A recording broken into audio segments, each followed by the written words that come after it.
یہ ہے Jordan, Syria, Iraq, سعودی عربیہ، اسرائیل اور پیلسٹائن کے ساتھ بارڈر شیئر کرنے والا مڈل ایسٹ کا وہ اکیلا کنٹری جو اتنے خطرناک خطے میں ہونے کے باوجود بالکل پیسفل اور سٹیبل ہے۔ اگر آپ اس میپ کو غور سے دیکھیں تو آپ کو جارڈن کے سارے پڑوسی ملکوں میں انسٹیبلٹی یا وارز نظر آئیں گی۔ سیریا، عراق، اسرائیل اور پیلسٹائن جیسے کنٹریز کے ساتھ جڑا ہونے کے باوجود جارڈن اس آگ سے بچا ہوا ہے جو ان کنٹریز میں لگی ہوئی ہے۔ لیکن آخر ایسا کیوں ہے؟ آج ہمارے پاس ایک دلچسپ وشے ہے، لیکن پہلے میں کافی بناؤں گا اور پھر ہم جاری رکھیں گے۔ حالانکہ ہزاروں سال سے جارڈن ایک کمزور کنٹری رہا ہے جس پر بہت سی امپائرز نے چڑھائی کی ہے، کیونکہ یہ جیروسلم اور ہیبرون جیسے ہولی سٹیز کے راستے میں ہے، اور ان شہروں تک پہنچنے کے لیے بیبلونینز، مسلمز، کروسیڈرز اور آٹومن امپائر نے اسی روٹ کا استعمال کیا ہے۔ تو پھر آج جارڈن اتنا پیسفل اور سٹیبل کیوں ہے؟ اس سوال کا جواب جارڈن کی جیوگرافی، اس کی ہسٹری اور اس کی کچھ پالیسیز میں چھپا ہوا ہے۔ سب سے پہلے ہم جارڈن کی جیوگرافی کو سمجھتے ہیں۔ جارڈن کے 75% ایریا پر ریگستان ہے اور یہ مڈل ایسٹ کے خشک ترین کنٹریز میں سے ایک ہے، جہاں پر پورے سال میں 245 mm سے بھی کم بارش ہوتی ہے۔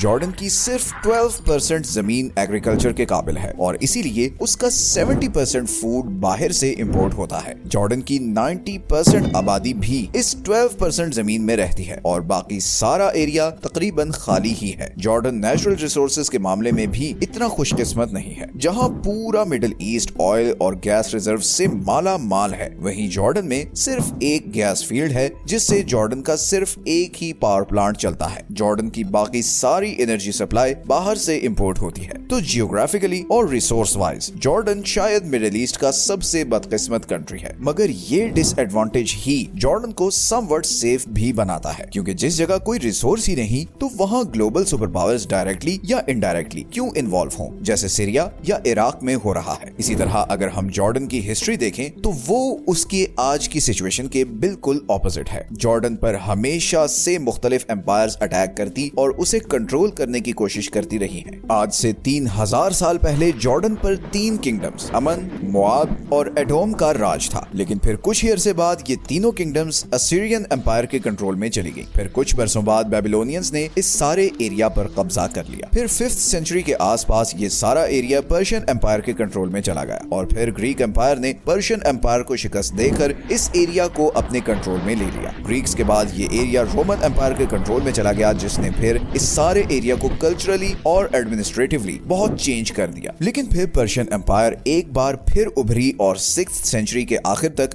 رومن اور پرشین امپائر کے بیچ اس ایریا کے کنٹرول کے لیے بہت وارز ہوتی رہی، اور بالآخر 7th سینچری میں مسلمانوں نے رومن اور پرشین دونوں امپائرز کو شکست دے کر اس سارے ایریا کو اپنے کنٹرول میں لے لیا۔ اگلے 400 سال تک یہ ایریا مسلمز کے کنٹرول میں رہا، لیکن پھر 11th سینچری میں کروسیڈرز نے آ کر اس ایریا پر قبضہ کر لیا۔ میں ان لوگوں کو دھیرے سے یاد دلانا بھول گیا جو لائک بٹن دبانا بھول گئے ہیں۔ 12th سینچری میں مسلمانوں نے ایک بار پھر کروسیڈرز کو شکست دے کر اس ایریا کا کنٹرول واپس لے لیا، اور 15th سینچری تک یہ ایریا ایجپشین مملوکس کے کنٹرول میں رہا، اور پھر فائنلی 16th سینچری میں یہ ایریا آٹومن امپائر کے کنٹرول میں چلا گیا، اور 20th سینچری تک یہ سارا ایریا آٹومن امپائر کے کنٹرول میں ہی رہا۔ لیکن آٹومن امپائر کے دور میں ایک پرابلم یہ ہوئی کہ آٹومن امپائر کا اس ایریا پر کوئی خاص فوکس نہیں تھا، کیونکہ سوائے اس چیز کے کہ یہاں سے جیروسلم تک جانے کا نیچرل روٹ تھا، ان کے لیے یہ ایریا تقریباً یوز لیس تھا، بیکاز نہ تو یہاں کوئی ایگریکلچر تھا نہ کوئی بڑا سمندر لگتا تھا۔ تو آٹومن امپائر نے یہاں پر کوئی خاص ڈیولپمنٹ نہیں کی، جس کی وجہ سے لوکلز میں بہت غصہ تھا، اور اسی لیے انہوں نے سن 1900، سن 1905 اور 1910 میں آٹومن امپائر کے خلاف بغاوت کرنے کی کوشش بھی کی، جسے آٹومنز نے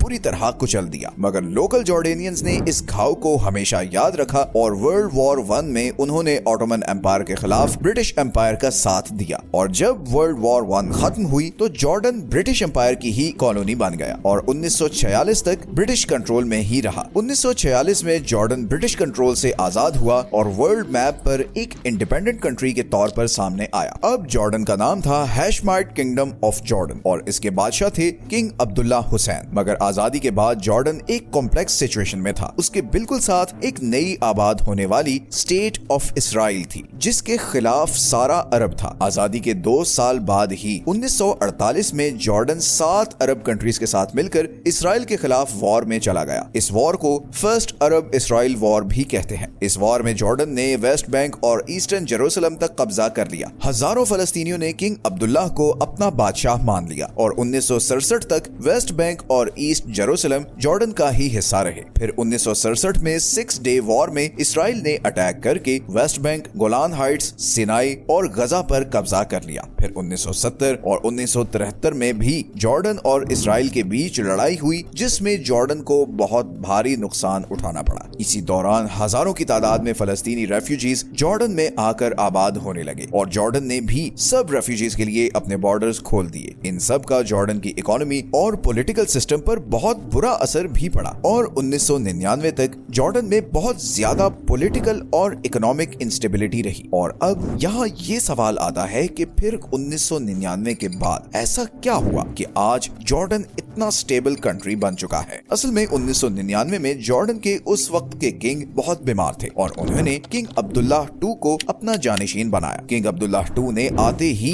बहुत ड्रास्टिक स्टेप्स उठाने शुरू किए। सबसे पहले तो किंग अब्दुल्लाह ने अपने लोगों की सिक्योरिटी और वेलफेयर को सबसे प्रायोरिटी पर रख दिया और यही वजह है कि बारिश ना होने के बावजूद आज जॉर्डन के 99% लोगों को पीने का साफ पानी मिलता है। जॉर्डन का ह्यूमन डेवलपमेंट इंडेक्स 0.74 है, जो उसके कई पड़ोसियों से ज्यादा है। इसी तरह क्योंकि जॉर्डन की एक रिच हिस्ट्री है, तो वहाँ बहुत सी हिस्टोरिकल जगह हैं, जिनके जरिए किंग अब्दुल्ला ने टूरिज्म को प्रमोट करना शुरू किया। जॉर्डन का शहर Petra 7 wonders of the world में शामिल है। यहाँ पर जिस तरह पहाड़ों को तराश कर घर बनाए गए हैं, वो लिटरली एक मिरेकल है। आज लाखों की तादाद में लोग यूरोप, अमेरिका और दूसरे एशियन कंट्री से सिर्फ टूरिज्म के लिए जॉर्डन आते हैं, लेकिन ऐसी हिस्टोरिकल जगह तो सीरिया और इराक में भी बहुत है। तो टूरिस्ट वहाँ क्यों नहीं जाते? इसका ऑब्वियस आंसर है इराक और सीरिया की law and order situation. Tourism के लिए सबसे इम्पोर्टेंट चीज होती है सेफ्टी एंड सिक्योरिटी। हर तरफ वॉर में घिरे हुए इस खित्ते में यही चीज इंश्योर करने के लिए किंग अब्दुल्लाह ने आते ही इसराइल के साथ पीस ट्रीटी साइन की। इसराइल के साथ फ्रेंडली रिलेशन रखने से जॉर्डन ऑटोमेटिकली यूके और यूएसए का भी एलाय बन गया और उसे उनसे फाइनेंशियल एड भी मिलने लगी, जिसको किंग अब्दुल्लाह अपने लोगों के वेलफेयर पर खर्च करने लगा। लेकिन इसराइल के साथ पीस डील करना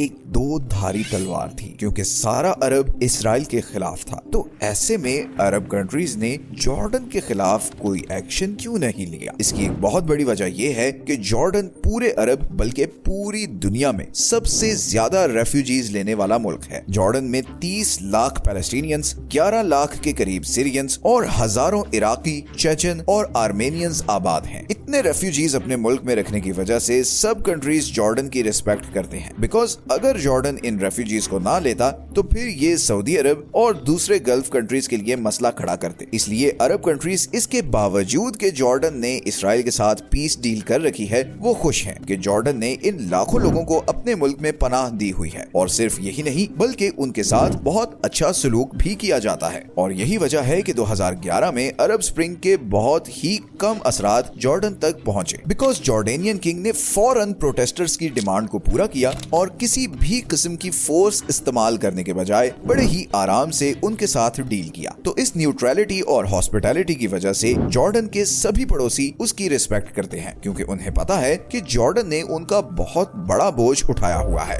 लेकिन जॉर्डन की ये स्टेबिलिटी और न्यूट्रलिटी शायद बहुत जल्द खत्म होने वाली है। पिछले 1 साल से जॉर्डन बहुत प्रो इसराइल नैरेटिव लेकर चल रहा है। इसराइल गजा वॉर के 1 साल गुजरने के बावजूद अभी तक जॉर्डन ने एक दफा भी गजा में रहने वाले पैलेस्टीनियंस को अपने कंट्री में आने की ऑफर नहीं की। और जॉर्डन के पास ट्रैक रिकॉर्ड को देखते हुए ये बात बहुत अजीब लगती है। इसी तरह अभी रिसेंटली जब ईरान ने इसराइल पर मिसाइल अटैक्स किए तो जॉर्डन ने बहुत से मिसाइल्स को अपनी एयर स्पेस से इंटरसेप्ट किया। इन खबरों का पैलेस्टीनियंस और ईरान में बहुत नेगेटिव इम्पैक्ट आया है। वो जो जॉर्डन का एक न्यूट्रल कंट्री का इमेज था, वो बहुत बुरी तरह डैमेज हुआ है। जॉर्डन में रहने वाले पैलेस्टीनियंस और उधर ईरान दोनों को जॉर्डन पर बहुत गुस्सा है और हालात कोई भी खतरनाक ट्रेजेक्ट्री ले सकते हैं, क्योंकि बहुत सी न्यूज आ रही हैं कि जॉर्डन में रहने वाले पैलेस्टीनियंस जॉर्डेनियन गवर्नमेंट के खिलाफ जबरदस्त प्रोटेस्ट्स और रिवोल्ट भी कर सकते हैं, और इससे जॉर्डेनियन गवर्नमेंट परेशान भी है। जॉर्डन असल में ईरान के सीरिया में बढ़ते हुए इन्फ्लुएंस से बहुत परेशान है। किंग अब्दुल्ला ईरान को सीरियन सिविल वॉर का एक बहुत बड़ा कल्प्रिट समझते हैं। इस सिविल वॉर की वजह से जॉर्डन को लाखों सीरियंस अपने मुल्क में आबाद करने पड़े, और सिर्फ यही नहीं बल्कि जॉर्डन का सारा नॉर्दर्न बॉर्डर भी वनरेबल हो गया है, क्योंकि बहुत से मिलिटेंट ग्रुप्स इसी बॉर्डर के जरिए हथियार स्मगल करने की कोशिश करते रहते हैं। तो किंग अब्दुल्ला किसी भी तरह ईरान या ईरानी प्रॉक्सीज को जॉर्डन के आसपास बर्दाश्त नहीं कर सकते, और इसीलिए उन्हें अगर इसराइल की भी सपोर्ट करनी पड़े तो वो पीछे नहीं हटेंगे। देखना ये है कि इस तेजी से इवॉल्व होती जियोपॉलिटिकल सिचुएशन का जॉर्डन पर क्या इम्पैक्ट पड़ने वाला है, क्योंकि लग ऐसे रहा है कि मिडिल ईस्ट का सबसे स्टेबल कंट्री अब फाइनली किसी कॉन्फ्लिक्ट की तरफ बढ़ रहा है। अगर आपको ये वीडियो अच्छी लगी है तो चैनल को सब्सक्राइब जरूर कर लें। आपके लिए तो शायद ये छोटी सी चीज हो, मगर हमें इससे बहुत मोटिवेशन मिलती है। मिलते हैं नेक्स्ट वीडियो में एक और इंटरेस्टिंग टॉपिक के साथ।